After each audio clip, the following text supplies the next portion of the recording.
데살로니가 전서와 데살로니가 후서는 우리가 읽고 있는 성경 가운데 예수 그리스도의 재림을 가장 명확하게 표현한 것이에요. 핵심 주제예요. 아담과 하와 이후로 하나님은 구원자를, 메시아를, 구속자를, 또 하나님과 화평케 할 존재를 끊임없이 말씀하셨어요. 아담과 하와 이후로. 왜냐하면 그들이 선악과를 먹으면서 하나님과 분리되었기 때문에, 분리된 사람을 하나님과 연합하게 할 수 있는 어떤 존재, 그를 향하여 계속 조명을 합니다. 그래서 구약의 역사는 초점이 아주 넓은 초점에서 좁아지면서 어디까지 오냐면 신약의 초림하시는 예수에게로 집중돼요. 우리가 어렸을 때 돋보기를 사용해서 어떻게 하죠? 햇빛을 끌어모으죠. 그래서 초점을 맞추면 종이가 연기를 내면서 타요. 근데 그거를 초점을 정확하게 맞추지 않으면 타질 않아요. 햇빛을 돋보기로서 초점을 정확하게 맞춰야 됩니다. 성경이, 구약이 끊임없이 조명하고 있는 것은 누가 누구를 낳고 이 구약의 계보, 족보 이런 것을 통해서 성경은 끊임없이 단 한 사람, 한 알이 땅에 들어가서 썩어졌을 때 그 미라를 통하여 수많은 열매가 맺어지는 것처럼 겨자씨 하나가 나중에 많은 새가 깃들이는 나무가 되는 것처럼 그 단 하나, 그 생명의 시작, 그것으로 초점이 모아집니다. 구약은 예수 그리스도를 향한 히스토리, 역사예요. 구약은. 그 다음에 신약은 그 오신 예수님으로부터 생명이 어떻게 확장되어 가는지, 그 다음에 그 예수 그리스도로부터 시작된 새 생명이 어떻게 결론되어질 것인지를 설명한 것이 신약입니다. 그래서 신약은 생명의 확장이에요.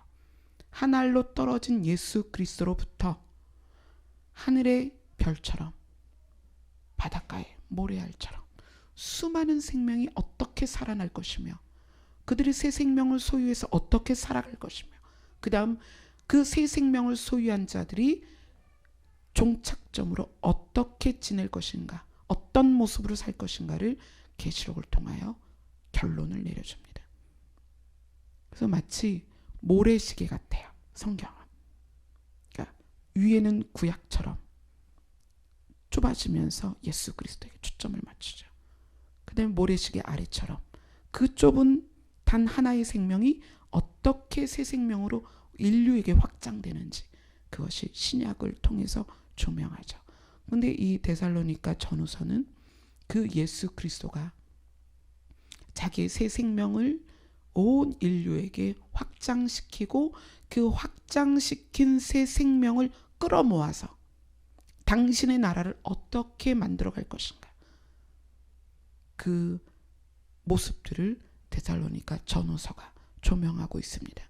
그래서 데살로니가 전후서는 예수님의 재림을 알고 싶은 분들은 꼭 몇 번씩 읽어보셔야 되는 부분이죠. 그런데 그 데살로니가 전후서를 마무리하면서 오늘 본문은 뭐라고 시작하냐면 끝으로 이렇게 시작해요. 끝으로. 이 끝으로는 서신서의 끝이기도 하지만 바울 입장에서 예수 그리스도의 재림을 설명할 만큼 설명한 거예요. 정말 여러 가지 설명을 다 했습니다. 그리고 마지막으로 예수님이 오시기 직전, 그러니까 바울이 서신서를 쓸 때에는 예수님이 곧 오실 줄 알았거든요. 왜냐하면 제자들이, 사도들이 자기들의 눈으로 예수님이 가시는 걸 봤단 말이에요. 근데 그 예수님이 뭐라고 말씀하셨어요? 내가 거처를 마련하고 너희 데리러 올게. 그렇게 말씀하셨어요. 그러니까 제자들 입장에서는 자기들이 살아있을 때 예수님이 짠하고 나타나실 것 같았단 말이에요. 그러니까 그 사도들과 바울 입장에서는 예수님의 재림이라는 것이 2000년 이후에도 거론될 거라고는 상상도 못한 거예요. 곧 오실 거예요. 1년, 2년, 3년 이러면서 손꼽아 기다렸던 그들이에요. 그 바울 입장에서 데살로니가 전후서를 다 쓰고 마지막으로 당부하는 거예요. 말세지마를 살고 있는 우리에게 바울이 얘기합니다. 여러분, 끝으로 내가 마지막으로 여러분에게 당부하겠습니다. 그래서 이 1절에서 5절까지는 어떤 내용이냐면 예수 그리스도의 재림을 앞둔 우리가 서로에 대하여 어떻게 중보할 것인가, 그 내용입니다. 그래서 오늘 제목이 재림시대의 중보 기도입니다. 우리가 중보를 어떻게 해야 할 것인가. 그렇죠? 우리의 기도는 하나님의 나라에 계속 누가 천사들이 다 담아가지고 올라가요. 그러면 하나님께서 원하시는 기도를 하는 게 좋겠죠. 근데 예수 그리스도를 맞이해야 할 세대에게, 예수 그리스도가 곧 오실 세대에게 바울이 서로의 중보를 어떻게 해야 될지를 오늘 말씀에서 가르쳐 주고 있습니다. 이렇게 해야 돼, 이렇게 해야 돼, 이렇게 살아야 돼, 이렇게 여러분이 돼야 돼 라고 말하면서 끝으로 너희들이 기도할 때 서로를 어떻게 중보할 것인가. 자, 본문을 보면 끝으로 형제들아, 이 형제는 주 안에서 예수 그리스도가 재림하실 것을 기다리는 형제들아, 너희는 우리를 위하여 기도하라. 우리가 누구냐면 사도들이죠. 그래서 첫 번째 중보는 뭐냐면 성도가 사역자들을 위해서 어떻게 기도해야 될 것이냐예요. 그러니까 여러분 입장에서 저를 향하여, 여러분 입장에서 목사님을 향하여, 여러분 입장에서 전도사님을 향하여, 또 여러분 입장에서 교회 리더들이나 지도자를 향하여 어떻게 기도를 해야 할 것인가. 끝으로 형제들아, 너희는 우리를 위하여 기도하기를. 첫째, 주의 말씀이 너희 가운데서와 같이, 여기서의 너희 누구냐면 형제들, 누구냐면 예수 그리스도의 재림을 기다리는 형제들, 너희들에게 주의 말씀이 퍼져서 그것이 믿어진 것처럼 우리를 위해서 기도하는데, 이 말씀이 우리를 통하여 퍼져나가서 사도들을 통하여 그 말씀이 퍼져나가서 사역자들을 통해서 그 말씀이 퍼져나가서 뭐죠? 선포되어서, 주의 말씀이 선포되어서 퍼져나간다는 것은 선포되는 것이 확장되는 것입니다. 그냥 이렇게 여러분과 1대1로 선포하는 것이 아니라 여러분과 선포한 것이 확장되는 거예요. 어떻게? 생명이 불을 붙여서 생명이 확장되는 것입니다. 작은 불꽃이 어떻게 돼요? 모여서 큰 불을 이루는 것처럼. 예수 그리스도가 이 땅에 오셔서 초림주로 오셨을 때, 야, 무슨 베들레헴에서 메시아가 나겠니? 그랬죠, 사람들이. 십자가에 매달린 예수 그리스도를 보면서, 야, 네가 메시아면 거기서 살아나봐. 그렇게 조롱했단 말이에요. 그의 옷을 벗겨서 나누고 제비 뽑고 찔러서 그 몸에서 물과 피가 흐르는 것을 보면서, 저게 무슨 메시아야. 그에게 가시관을 씌우면서 네가 왕이라면서 그렇게 조롱했던 자들이에요. 그런데 그들에게 예수 그리스도의 부활의 새 생명이 들어가서 복음이 확장됐습니다. 이방으로 확장이 됐어요.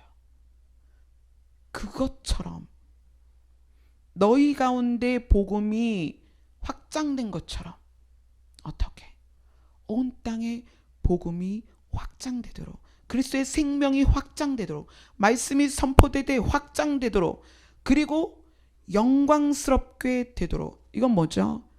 영광스럽게 된다는 것은 예수님이 하나님이신 것을 증명하라는 거예요.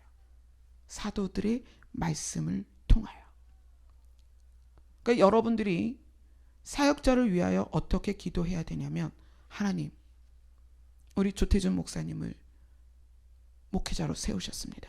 하나님, 그를 통하여 말씀이 선포되는 것이 생명으로 확장되게 하여 주시옵소서. 그리고 그 말씀을 통하여 예수 그리스도가 메시아인 것이, 예수 그리스도가 우리에게 임하실 여호와인 것이 드러나게 하여 주옵소서. 아멘. 그렇게 기도하셔야 됩니다. 여러분이 사역자 한 사람 한 사람 이름을 가슴에 품고 기도하셔야 됩니다. 작고 부족하고 연약하지만 그들의 입술을 통하여 생명의 불이 확장되도록. 그래서 사역자들이 어디를 가든지 그 선포를 통하여 심령 가운데 생명이 임하도록 여러분이 기도하셔야 됩니다. 그리고 사역자들이 가는 곳마다 어떻게 예수 그리스도가 우리에게 임하실 여호와인 것이 증거돼야 됩니다. 그것이 영광스럽게 되는 것입니다. 아멘. 사역자들이 어디 가서 대접받고 좋은 차 몰고 다니고 좋은 옷을 입어서 화려하고 뭐 안수에서 누가 병이 낫고 그래서 이름이 유명해지고 그걸 원하여 기도하지 말라는 거예요. 그게 아니라는 거예요. 예수 그리스도의 다시 오심을 코앞에 둔, 그래서 끝으로 가장 바울이 절박하게 요청하는 것입니다. 데살로니가 전후서를 쓰면서 예수 그리스도의 재림 그 목전에서 마지막으로 너희에게 부탁한다. 우리를 위해서 기도해라. 사역자들을 위해서 기도해라. 이 시대에 방주를 지어가는 그들을 위해서 기도하라는 거예요. 앞장선자들을 위해서 기도하라는 거예요. 그들이 자기를 위하여 사는 것이 아니라 그들이 어디에 가서 말씀을 선포하든 예수 그리스도의 새 생명이 확장되도록, 생명이 확장되도록, 방주에 탈 수 있는 인원이 늘어나도록, 예수 그리스도께서 공중으로 오실 때에 불려질 이름들이 더 확장되도록 그 입술에 권세를 주시기를 그렇게 기도하셔야 됩니다. 그래서 사역자들이 어느 가정에서 또는 누구를 대면하든 어느 장소에서든 어느 시간에든 강단에서 말씀을 선포할 때 영광스럽게 되어야 되는 거예요. 사역자 자신이 영광스러워지는 것이 아니라 예수 그리스도가 우리에게 임하실 여호와인 것이 증명돼야 됩니다. 그것이 증거돼야 됩니다. 바울처럼 내가 예수 그리스도를 변명한다. 뭐예요? 그분이 예수 그리스도가 메시아인 것을 사역자들 입에서 선포돼야 됩니다. 여러분이 그것을 위해서 기도를 해 주셔야 됩니다. 자, 성도가 사도들을 위하여, 성도가 사역자들을 위하여 또 해야 되는 두 번째 기도가 있습니다. 2절 같이 읽겠습니다. 시작.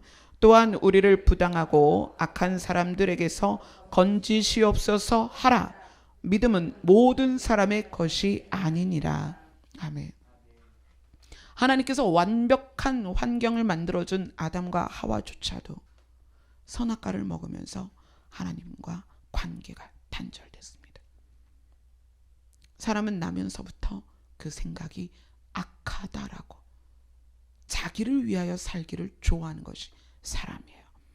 그래서 2절에 그렇게 이야기합니다. 우리를 부당하고 악한 사람들에게서 건지시옵소서 라고 기도해라. 사역자들이, 교회 리더들이, 복음을 맡은 자들이, 예수 그리스도의 새 생명을 확장시켜야 될 자들이 부당하고 악한 사람들에게서 고통받거나 시련을 당하거나 매임당하지 않도록 거기에서 건지시기를 기도하라는 거예요. 그 이유를 이렇게 말합니다. 믿음은 모든 사람의 것이 아니니라. 무슨 얘기냐면 교회 안에서, 이건 사실 교회 안에서의 얘기예요. 교회 안에 믿는다고 모여 있지만 예수님과 관계를 갖고 있는 사람이 100%는 아니라는 거예요. 사실 사역자들이나 교회 리더들, 또 여기서 사도들도 마찬가지고 예수님도 누구에게 팔렸어요? 예수님 제자에게 팔렸어요. 가룟 유다가 예수님과 3년 6개월을 동고동락했지만 예수님과의 관계가 어긋나 있었던 거예요.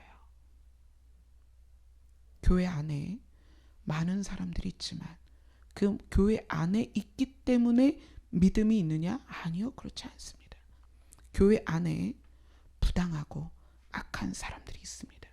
그 교회 안에 있는 부당하고 악한 사람들이 사역자들을 고통스럽게 하고 말씀 선포할 수 없도록 그렇게 방해를 해요.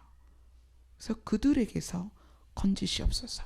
왜냐하면 예수 그리스도와의 관계는, 여기서 믿음이라고 표현했는데 이 믿음이 뭐냐면 예수 그리스도와의 관계는 교회 안에 있다고 되는 게 아니라는 거예요. 오늘 말씀에 이렇게 얘기합니다. 믿음은 모든 사람의 것이 아니다. 교회 안에 있다고 모두 예수 그리스도와 깊은 관계에 있느냐? 아니요, 그렇지 않습니다. 성경은 이렇게도 이야기합니다. 원수가 내 집안에 있다. 악하고 부당한 사람들이 교회 안에 있습니다.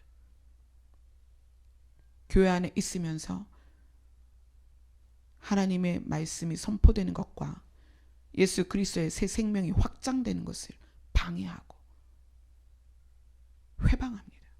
그래서 그들 안에서 건져달라고 기도를 해라. 그러니까 여러분들이 신앙생활 하면서 저 문을 열고 들어오실 때마다 뭐에 집중이 돼야 되느냐? 내가 주님과의 관계 안에 있는가? 내가 주님 안에, 또 주님이 내 안에 연합되어 있는가? 내가 주님께 의존되어 있는가? 전적 의존을 다뤘죠? 우리 함께 나눴죠? 전적 의존이 뭐다? 내가 예수 그리스도에 의하여 존재하고 있는가? 이러한 것들이 여러분 삶 안에서 늘 검증돼야 되고 나누어져야 됩니다. 이것이 예수 그리스도의 재림을 앞둔 우리가, 여러분이, 성도가 사도들을 위해서, 성도가 사역자를 위해서, 성도가 교회 리더들을 위해서, 성도가 물론 사역자들도 이렇게 기도를 해야 되겠지만 여러분들이 반드시 이 기도를 기억하셔야 돼요. 그래서 어느 날 어느 시 어느 자리에서 기도하든 이 내용을 꼭 집어넣어서 기도를 하셔야 됩니다. 우리 교회가 지금 교회 확장을 위해서 일주일째 공사를 하고 있습니다. 월요일부터 쭉 공사를 시작했어요. 어떤 분은 도배로 봉사하시고, 어떤 분은 버티칼로 봉사를 하시고, 어떤 분은 또 식사를 제공하시고, 또 어떤 분은 힘으로, 노력으로 또 봉사하시고, 그래서 많이 지금 지쳐 있어요. 일주일 동안 봉사를 했기 때문에. 그 봉사하는 모습을 보면서 그런 모습이 상상이 갔어요. 노아가, 식구가 8명이었죠. 그 8명이 각자의 역할대로 방주를 지었겠구나. 누구는 나무를 자르고, 누구는 역청을 바르고, 누구는 나무와 나무를 이어줄 것이고, 또 자부들, 며느리들은 밥을 하지 않았겠어요? 음식을 제공하고, 또 뭐 표면을 사포질 하듯이 말끔하게 하는 사람들도 있을 것이고, 그 8명이 얼마나 열심히 그 긴 세월을 노력을 했을까.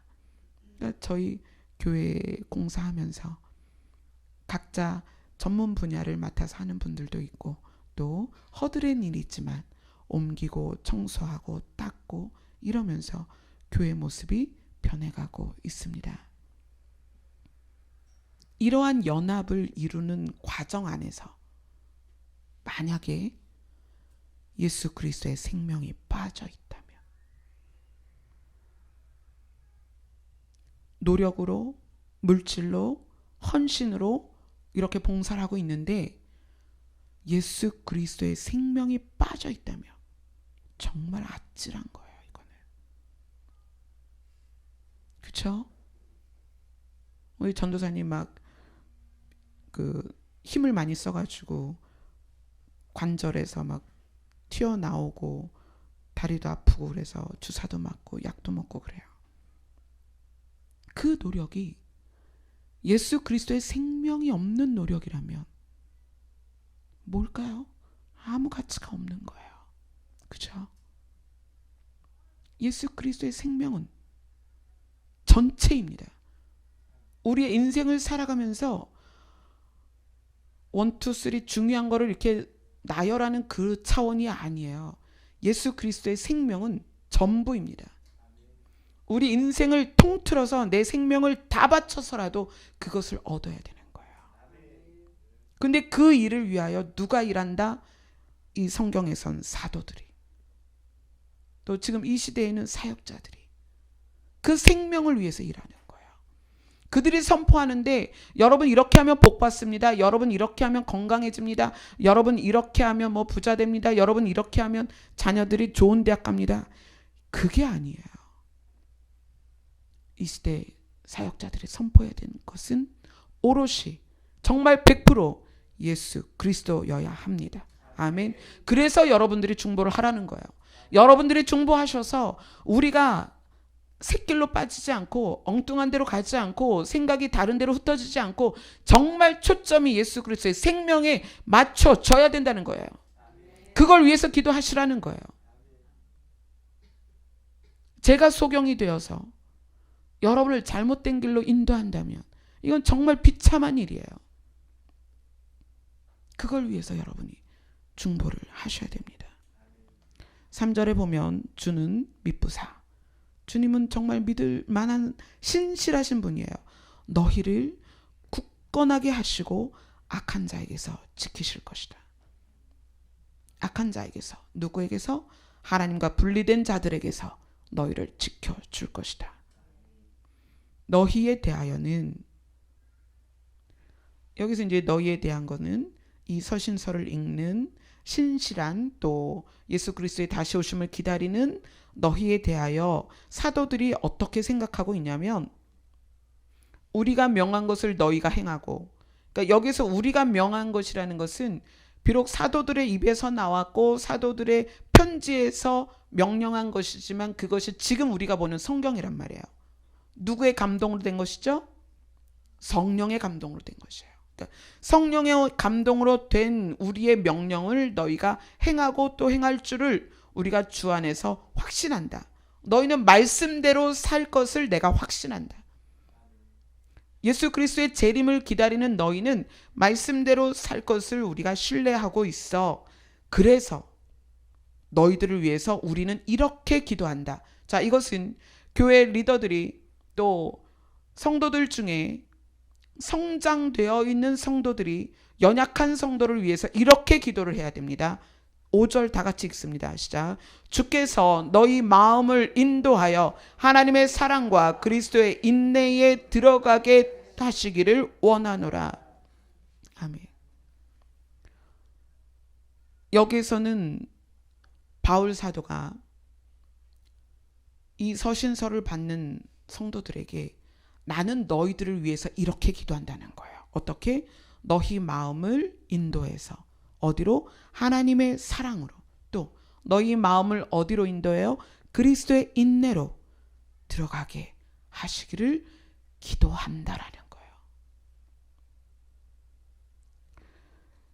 마지막 때에 대한 수많은 유튜브 설교가 있습니다. 수많은 정보들이 있습니다. 저도 글을 많이 썼고 강의하듯이 마지막 때의 정보를 많이 나눴습니다. 그런데 하나님께서 그런 말씀을 주셨어요. 정보가 너희를 능히 구원하겠느냐.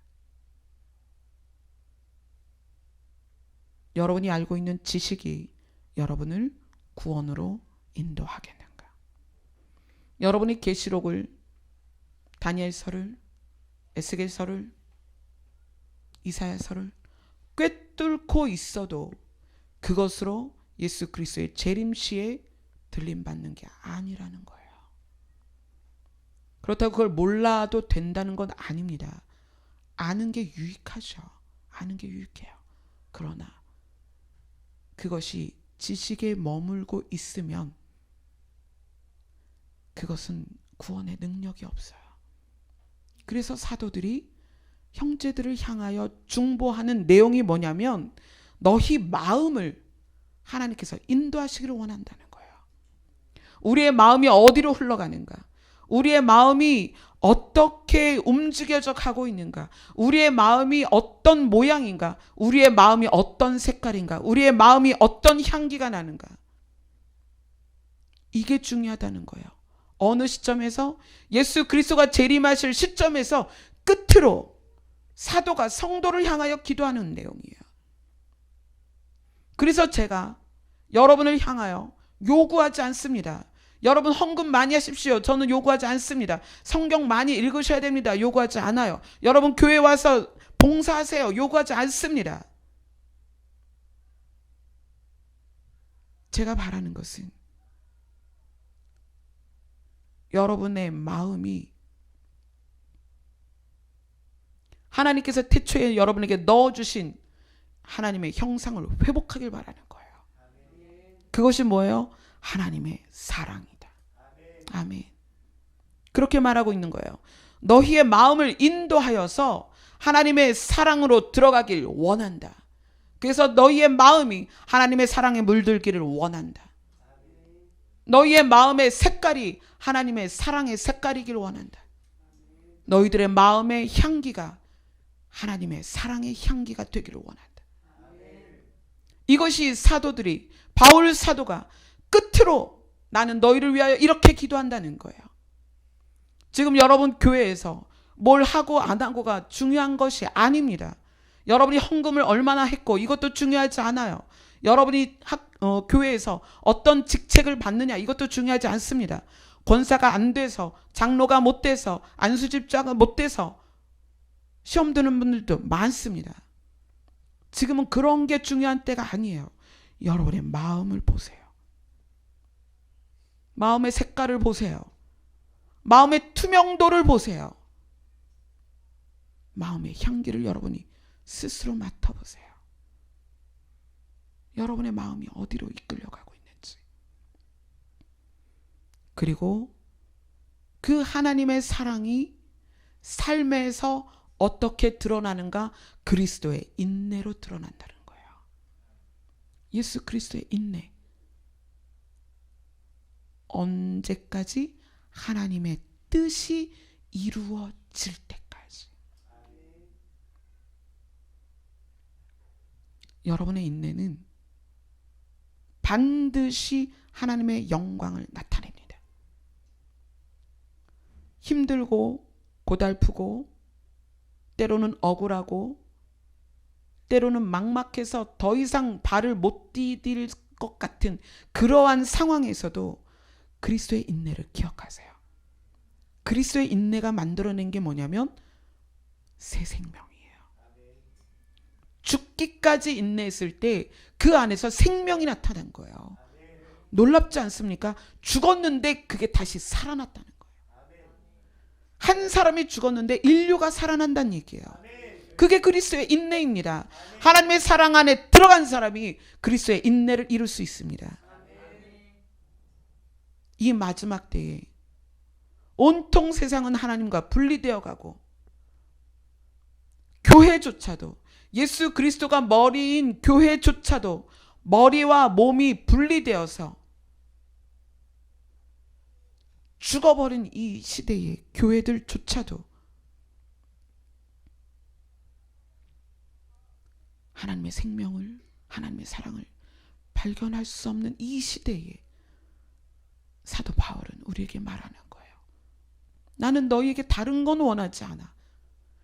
바울은 자기 스스로 천막까지 기워가면서 먹고 사는 걸 해결했어요. 그래, 너희들이 충분히 연보를 해서 그걸로 많은 일들을 하고 있지만 내가 너희들의 본이 되기 위해서 내가 천막 깁는 일도 한다. 내가 너희들에게 원하는 것은 단 한 가지야. 너희들의 마음이 어디로 흘러가는지 봐라. 그래서 여러분들이 교회에서 무엇을 하고 못하고 이런 걸로 열등감 느끼지 마세요. 사회적으로 물질을 얼마나 가졌느냐 못 가졌느냐로 자기를 평가하지 마세요. 내가 얼마를 배웠느냐 못 배웠느냐로 자기의 가치를 매기지 말란 말이에요. 내가 무슨 직업을 갖고 있느냐로 나의 점수를 매기지 마세요. 예수 그리스도가 오시는 이 시점에서 우리에게 가장 중요한 것은 우리의 마음입니다. 우리의 마음이 하나님의 사랑으로 들어가고 있는가? 그것을 통해서 우리의 삶이 그리스도의 인내로 드러나고 있는가? 여러분이 시간이 되실 때 데살로니가 전후서를 쭉 읽으세요. 그리고 끝으로 사도 바울이 우리에게 말하고 있는 중보기도의 내용을 들여다보세요. 결국 사도 바울이 원하는 것은 살리기를 원하는 거예요. 사도들도 살고 그런 그 성경에 그렇게 말하잖아요. 내가 쓰임 받다가 버림받을까 봐 두렵다. 왜냐하면 처음엔 그리스도의 생명으로 쓰임 받다가 육체로 망하는 사역자들이 너무 많기 때문에 그래요. 그것을 위해서 여러분이 기도하시라는 거예요. 여러분 눈앞에 서 있는 사역자가 처음엔 성령으로 일하다가 나중에 육신으로 망하지 않도록 여러분 기도해 주셔야 된다는 거예요. 또 예수 그리스도의 이름을 선포하다가 나중에 자기 이름을 선포하는 사역자가 얼마나 많은지 몰라요. 처음에는 예수 그리스도의 영광을 위하여 사역하다가 나중에 교회의 영광과 자기의 영광을 위하여 사역하는 사역자들이 너무 많다는 얘기예요. 주님 오실 이 시점에서 여러분들이 사역자들을 위해서 정말 가슴 안에 사역자들의 이름을 품고 기도해 주세요. 그들의 선포를 통하여 생명이 확장되게 하여 주시옵소서. 또 공동체 안에 있는 부당하고 악한 사람들에게서 지켜 주시옵소서. 그리고 저희는 여러분들을 위하여 그렇게 기도할 것입니다.